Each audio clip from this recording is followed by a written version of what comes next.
Hey Perplexity, how are you? I'm doing great. Thanks for asking. How about you? Yeah, hi, I'm good. I'm good. My name is Chitranshu and I'm a Nice. data science student at IIT Madras and currently I have Java and machine learning foundation in this term. Yeah, we can That talk about that. that sounds exciting. Java and machine learning foundations together can open up a lot of interesting opportunities. Are you working on any specific projects or areas you're especially interested in right now? Yeah, apart from that, I'm currently involved around large language models, researching about that. I recently wrote my fourth paper that was on prescriptive or maintenance for industry machineries. So Wow, yeah. that's really impressive. Combining large language models with prescriptive maintenance for industrial machines is such a useful area. It must involve a lot of predictive modeling and optimization, right? What kind of challenges are you tackling in your research? Yeah, the major challenge was the telemetry, right? Like the telemetry that we have to take for the machineries were in numerical format and were like in a huge number generated in a huge times, right?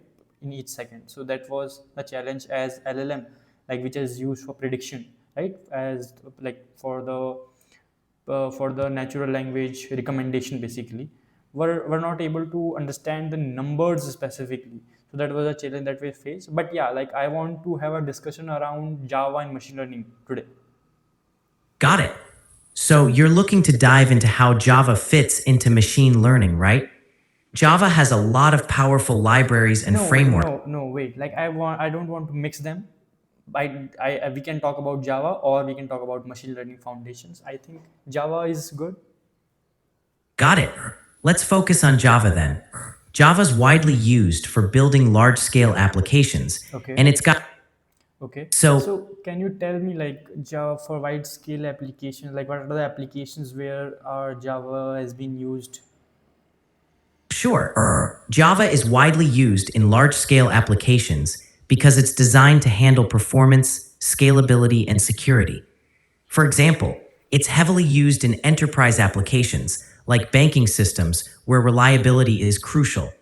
It's also popular for large scale web applications using frameworks like Spring. Okay, okay. And So the how is Java different from Python programming language? great question. Java and Python differ in a few important ways. First, Java is a statically typed language, meaning you have to declare the data types of variables up front. Python is dynamically typed, so you don't have to declare types explicitly. Second, Java is known for its performance and is often used in large scale enterprise applications. Python, on the other hand, is more flexible and easier for rapid development, making it popular for data science and machine learning. Finally, Java runs on the Java virtual machine, which makes it highly portable across platforms. Python is more interpreted and often considered easier to write, but sometimes slower in execution. Okay, cool. Both have their Would you tell me some like the concepts of like object oriented programming, like how it works in Java, and like what are how inheritance works in Java, and all those concepts like overloading and method overriding in just few words. In Java, object oriented programming, OOP, is based on a few key concepts. 1. Classes and objects. A class is a blueprint, and objects are instances of that class. 2. Inheritance. A class can inherit properties and methods from another class using extends. 3. Polymorphism. It allows methods to do different things based on the object that is calling them. Method overriding is an example where a subclass provides a specific implementation of a method in the parent class. 4. So method overriding is like if I have a function in parent class so that I can inherit that in the child class. Is that? Or could you like to explain it a better with some examples or intuitions?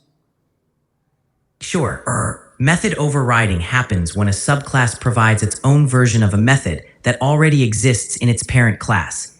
The method in the subclass has the same name and parameters as the one in the parent class, but it offers a different implementation. For example, let's say we have a parent class called animal with a method called makeSound. The general animal sound might just be a generic sound. But if you have a subclass called dog, it can override the makeSound method to provide a specific implementation like bark.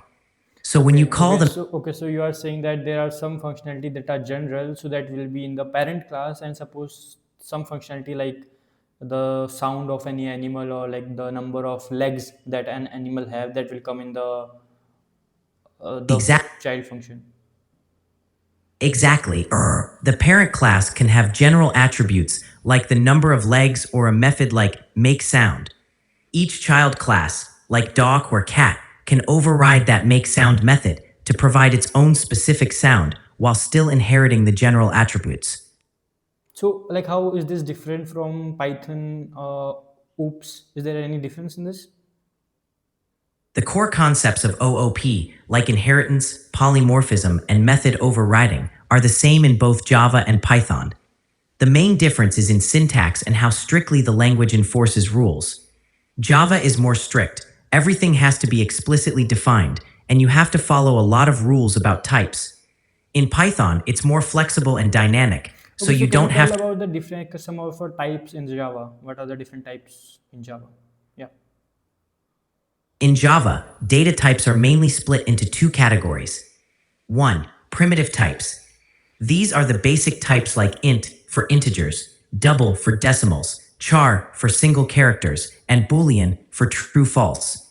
They are simple and fixed size. Reference types. These refer to objects and include things like strings, arrays, and user-defined classes. Unlike primitives, reference types point to objects in memory.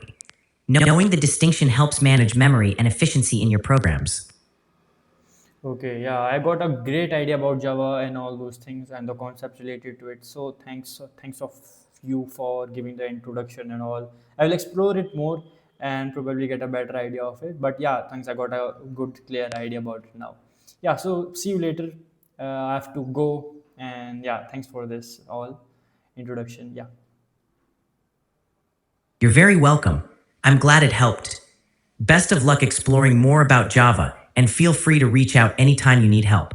yeah, Take care and talk soon. yeah, sure. Bye. Thanks for watching. Bye. Say thanks for watching to my subscribers and viewers, and ask them to subscribe and like the video. Sure. Thanks everyone for tuning in. If you found this helpful, don't forget to like the video and subscribe for more. Thanks again and see you next time. Yeah. Bye.